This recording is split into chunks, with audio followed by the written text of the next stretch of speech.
All right, everybody, today we have Heather Zynczak, who is the CMO of Pluralsight. Previously, she was the CMO at Domo, and she was at Oracle, and she was at SAP, so we are here live at SaaS Talk 18. So Heather, how's it going? It's going great. It's a fun conference so far. Yeah, it's great. First of all, thanks for being here, and how we like to usually start these is just really learning more about you, kind of what your story is, and kind of what Pluralsight does. Okay. Well, I started out my career as a developer, and then moved into different product management positions, and then moved over to the dark side of marketing about 12 years ago, and have held marketing positions at, you name, several of the companies. And one of the reasons I joined Pluralsight is I just absolutely 100% believe in the mission of the company. So we are bringing tech skills to everyone and democratizing tech skills. So basically it's a learning platform that however you want to learn, whether that's through courses or project-based work or mentoring, we provide tech skills to the individual. And then for tech companies, we allow them to understand their technology skills they have in-house, like do they have 200 professionals who know Docker for the next project? And they allow them to assess them and then create learning paths and ways of learning to get those individuals skilled up so they can meet company goals. I love it. And so coming from a developer background, because I know a lot of developers typically don't like marketing, they don't mix well, right? Why did you decide to go into the dark side of marketing? Well, it wasn't a quick jump. It took me, 15 plus years to get there. I always joke that I don't think I would have been a marketer 20 years ago. Back in the Mad Men days. I don't know, do you ever watch that show, Mad Men? It's like they had this wildly creative idea, and then they, took naps on their couches, had 3 martini lunches, and 9 months later won an award for their brilliant ad campaign. Today, marketing is wildly different. Everything can be measured. It's extremely analytical, super data-driven, and that's how my mind thinks. I've always excelled at challenges where I can use data and analytics to solve it. Got it. Yeah. Whatever developers I've worked with in the past on the marketing team, eventually they start to warm up to it and they say, "Oh, I can do this marketing thing," and I actually quite like it. So I think that's what happened to you, right? Yep. Cool. So Pluralsight, how do you guys make money, and what kind of companies do you work with? So about a quarter of Pluralsight's customers are individuals, people who come in and swipe their own credit card and really want to up-level their skills. They are already in their career, they're working in a company, they have some tech skills, but they want to stay cutting edge. 75 to 80% of our customers are businesses. So they come in and buy our product for their technology teams. They realize that technology is mission critical to what they're trying to achieve as a company. I think Jamie Dimon just did an article recently about JP Morgan. They're a technology company disguised as a bank. Well, how do you become that technology company? And when your tech strategy is your corporate strategy, you need skills. Right. So these companies will buy Pluralsight for all of the members of their tech groups to skill up and understand where they have pockets of brilliance in the organization. Got it. And what kind of pricing tiers do you have? I'm assuming you're charging per seat, but I'm sure you have like upper, middle, high tiers. Yeah, so we're charging per seat. So there's an individual SKU that individuals can buy on their own, and then there's company-wide or corporate SKUs. And we have both a professional and an enterprise version. And it kind of depends on the advanced analytics and the integrations that you have. Got it. So if I'm like a 5,000 person enterprise, how much am I typically paying per seat? So our enterprise is $6.99 a seat. $6.99. That's annual. Annual fee per person. Got it. Okay. Cool. And so, coming from an online education background, we kind of talked about this beforehand, and there's a lot of players out there, but Pluralsight, obviously, you're a publicly traded company, so you've done something that other people aren't doing. What do you think separates you from the others? I think the interesting thing for us is we are uniquely positioned in the marketplace. So there are vendors out there who are providing training and skills development across a broad range of things, everything from cooking classes to photography. And we're really focused hardcore on tech. So we go a mile deep on technical skills. So for dev teams and IT teams, we have really in-depth content and courses and knowledge. Whereas a lot of the other vendors in the marketplace kind of go a mile wide and an inch deep. Yep. And the other thing that makes us unique is there's a lot of vendors focused on entry-level folks that are job changers, job switchers, maybe either just out of college or decided to quit college. And we're not. Most of our folks that use use our platform have at least a couple years experience. They're already in their career as a tech professional, and they really want to stay cutting edge. They want to further their skills. They want to stay on top of it. It's not necessarily an entry-level platform. Got it. Okay. And so I'm just so curious. I mean, the enterprise version, what do you get? I heard like advanced analytics and all that. What does like a company get where there's like I need to have the enterprise version? Yeah, so if you're a CIO or a CTO or a dev leader, you want to understand, you want to look at analytics. So we have these quick assessments called Skill IQ that are for basically almost any tech skill, a person can come in and within 5 minutes understand where they sit. Are they just proficient? Are they an expert on Angular, on Docker, on AWS? And then as the leader of that department, you can look across your organization and say, hey, I have these 3 big projects coming up. Do I have the individuals that have the skills to get those projects across the line? And if I don't, I'm going to create custom curriculum that they can take and then assess them along the way. So you really, as a dev lead or an IT lead, your main resource of how you deliver is your people. Right. And so it gives you great insights that analytics do into your people and how to continue to evolve your people. That's great. So publicly traded company, what numbers can you share around the business today in terms of how big you are, how you're doing, and all that? Oh, wow. So we're a little over 1,000 employees. We're in 150 countries globally. We sell our solution and have customers. What other metrics? I got to look at my stock thing to see what our current market cap is. Yeah. What was it last time? I checked, it was over $4 billion. There you go. Great. So obviously doing something right. So I do want to talk about, I mean, you talked about being coming from a very data-driven background. That's one of your talks you did in Amsterdam. Can you kind of go a little more into that? Because literally, I remember you had a couple slides where you're showing that LinkedIn looks really good, but in reality, Google was better. So. Yeah, so I think it's interesting. Marketing, as I said earlier, has become extremely data-driven and extremely analytical. And I actually think every job function has. If you look at how we develop products, for example, or how we determine what new content and courses to create, we take an analytical, data-driven approach to it. And I do the same in marketing. So for every dollar I spend, I have targets for how much pipeline it has to generate or how much revenue it has to make.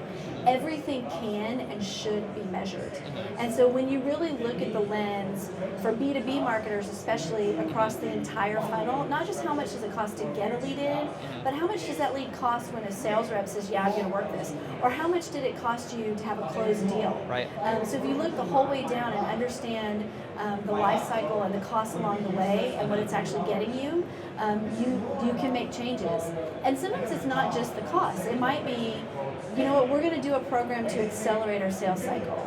You know, this chunk of deals are stuck in the last stage.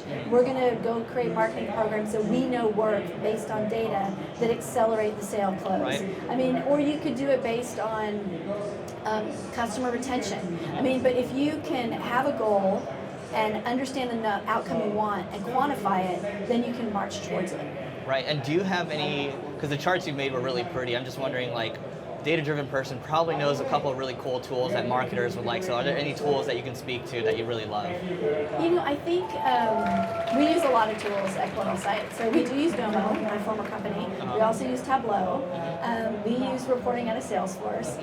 I think it's not so much about the tool, but about the data in it. Right. So the hardest part of being data-driven is if you put junk in, you're going to make decisions on the outside that are junk. So I would really focus, instead of looking at what tool do I use for displaying my data and my great reports, look at investing in the people and the infrastructure to get the right data. Great. And actually, this is a good follow-up question, I think. So what kind of people are you looking for on your data team? Titles-wise and all that? So my marketing team, we have across the board a ton of folks that are super analytical and data-driven skills and tech skills. We also have a centralized data team at Pluralsight as well, so that sales and marketing and product and finance are all looking at the same set of data. I personally, for example, own a revenue number. So I'm responsible for all of our digital revenue, which is about a quarter of Pluralsight's revenue. So for us, it's a significant number. And I can't have a different number, for example, than the finance team does, because when we report earnings at the end of the quarter, if I'm like, hey, I made X million in digital revenue, and they're like, no, you actually made Y million, that's a problem. So we have a centralized data team, and in that area, it's everything from data analysts to data engineers to data architects. Got it. Okay. And what do you think is working well for you from a marketing perspective right now? What do you think that you think is unique? It's interesting, when I joined Pluralsight 2.5 years ago, I shifted the mentality to be more data driven. So every team has targets, and in terms of opportunities and pipeline amount that we're going to create. Not top of the funnel leads, but actual dollar amounts in the pipeline. We also look at, how long our leads take us to get through. Do we need to do sales acceleration? We're constantly evaluating and updating. So I changed kind of the whole culture, and we started these marketing stand-ups where literally 30 minutes, every person has to stand up and say, these are my targets, this is where I'm hitting, here's where I'm not hitting, here's what I'm doing to change it. And we go around the circle, and we do these once a week. So one thing I think we're doing really well is being much more data-driven and accountable for excellence. Got it. And how do you train your team to become more data-driven? Aside from the stand-ups, I mean, let's say I'm a junior person coming into Pluralsight, have no idea what that means. What would you say to that person? I would give you targets that are part of your OKRs or MBOs, whichever acronym you want to use, but what you're measured on quarterly and annually. So if you're a junior person coming in and let's say you're going to own webinars, or you're going to be a part of the team that owns webinars, okay, how many people attended the webinar? How many opportunities came out of the webinar? You're going to have a goal per webinar for how much pipeline it creates. So giving you goals. Or it might be that, hey, we're using webinars as a tool for content syndication, because we're going to go syndicate those webinars. How much content syndication leads did we get out of XYZ webinar? So if you give people numeric and quantitative goals, even as the most junior individuals on the team, they'll start to think that way and just mentally be more data-driven. So to clarify, this is every single day you're doing this stand-up, and people are reporting on their metrics every single day. So people look at their metrics every single day. I do a weekly stand-up in my team. So my leadership team comes in and does a weekly stand-up, and they will bring people in. We bring different people in every week for different programs. Right. So if you're a junior team member, back to the webinar example, that maybe owns the webinars, you might come in once a month to that stand-up and quickly report on how webinars are doing. But your leader that has webinars plus 10 other things underneath them is reporting weekly on it. Okay. As entrepreneurs, marketers that listen to this, they're lazy people. They like templates. They like process. It feels like you've already nailed this down into a process where you might have written like a blog post somewhere. Do you have anything like that? I should. It's funny, I've been advising. I joined my first company recently as a board member. And I went in my first advising session, we went through on the whiteboard and wrote out, what does their pipeline look like? How many leads are coming in at the top of the funnel? How many opportunities at the middle of the funnel? And really you start from the bottom. You say, how much revenue do you need? Okay, how many sales reps do you need and how much quota? And then you move your way up until you get at every stage and how much everything costs you. And we did an exercise where we spent 2 hours with this startup and we mapped out where they currently are. We then compared it to industry best practices, and then we created targets. And you don't need a lot of targets, you need 4 to 5. And so I've been thinking a lot lately, like, could I create some kind of a tool or a blog post that would help people go through I would pay for it. I would just use it as a training tool. Let's co-author it. Let's make it happen. I'm in. We will make it happen. Okay, cool. So before we started, you talked a little bit about diversity and kind of women in tech. Can you speak a little more as to kind of why that's important to you? Yeah, so it's interesting. I started out my career as a developer, and I sat in a room about double the size of this with 8 dudes. Still some of my best friends in the whole world. And so my whole career, I moved on up through the chain to being the only woman on my C-level executives leadership team at SAP. So I've always been the only woman in the room. And I didn't set out on a path for this, but I kind of became a pioneer out of necessity. And now, at the later stages of my career, I really want to be an example, and I want other women to have more folks that they can relate to and see. I always say, you can't be what you can't see. So I'm really trying to be the example and at least be someone that women coming up through the ranks can see, because I think we need more diversity in tech. We need more diversity of thought. We need more women.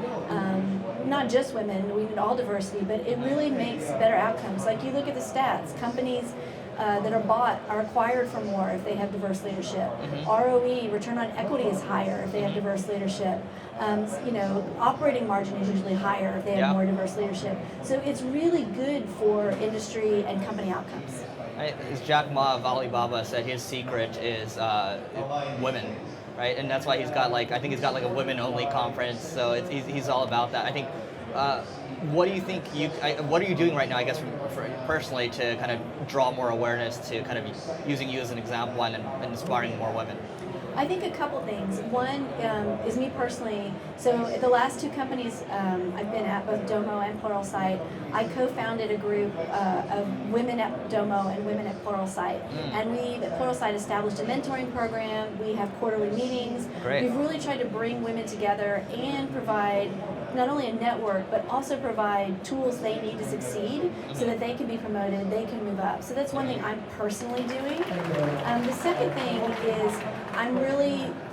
Pluralsight is really committed to this, and we're trying to solve this program at a global level, because we're looking at there's not enough skilled workers in the marketplace, period. Last year, the U.S. had 5 million jobs that went unfilled because we didn't have the skilled workers with the right tech skills. And if we can change the pipeline, if we can train and teach more women, more people of color, more people in underrepresented group tech skills, it will change what technology companies look like. Will help with the pipeline. And so I really believe in Pluralsight's mission.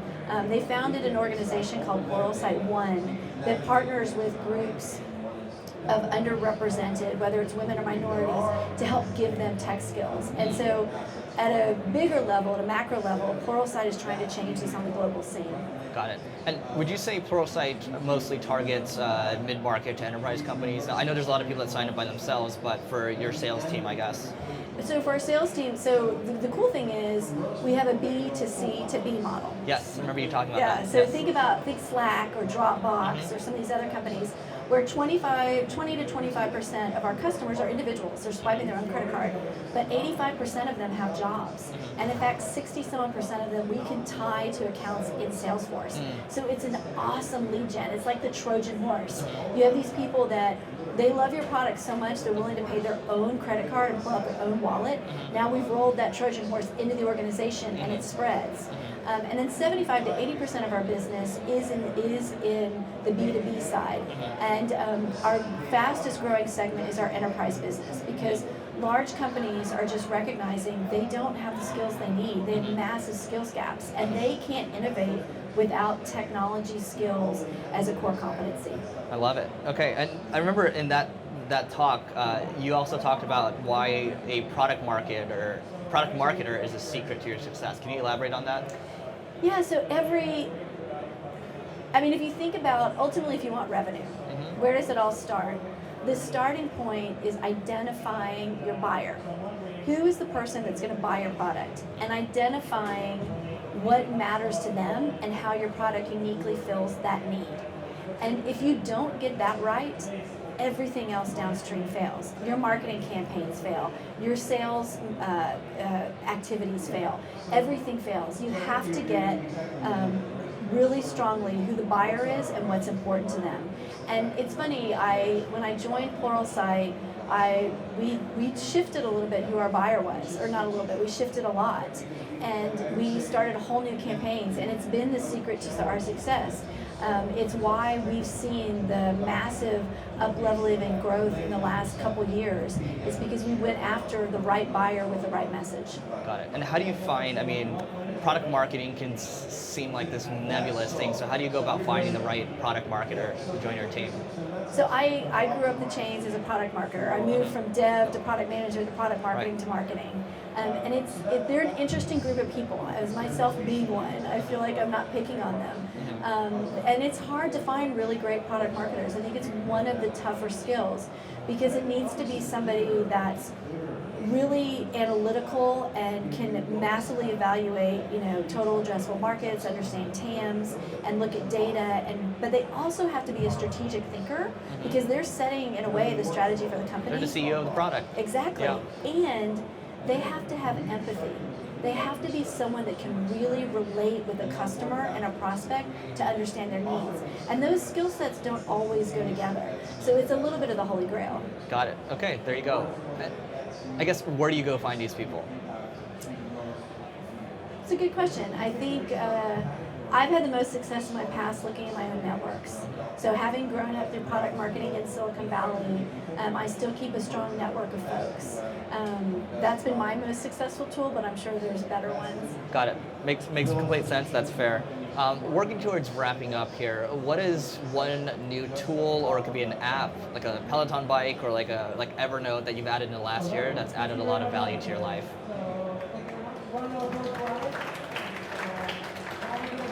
Well, I haven't added in the last year, but my favorite personal app is Strava.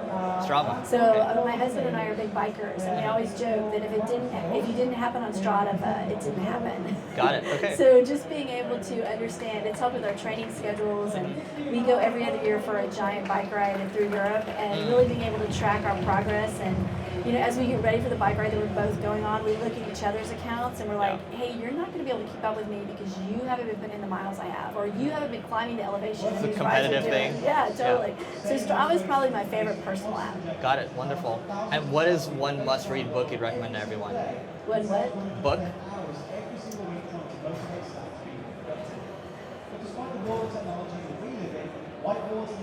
Could be the first one that comes to mind. Yeah, so I joke that since I left my MBA, I don't read as many business books.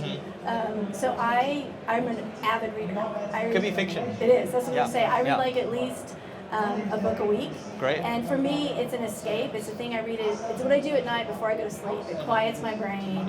It helps me stop thinking about work. I don't Yeah. lay in bed and think about the 25 emails I need to send. Yeah. And so the most engaging book I've read recently is Red Notice. Okay. It's actually a nonfiction book. An amazing, very interesting, timely story with everything going on with Russia, about a Stanford MBA who started a fund in Russia and ultimately went head-to-head with Putin and took him on. And it's just a fascinating story and a great read, and you will definitely go to sleep not thinking about work. Red Lotus. Red Notice. Red Notice. Okay. I'm actually more curious to learn about how you even found that book in the first place. A really good friend of mine recommended it. So again, I'm a crowdsourcer of things. Got it. And I put out to my network of people, including my book club, what were some of the best reads they'd had. Great. So you got a book club, you got a women at Pluralsight Club. I do. Cool. What else do you have? I actually started just a year ago a group of women in Utah specifically.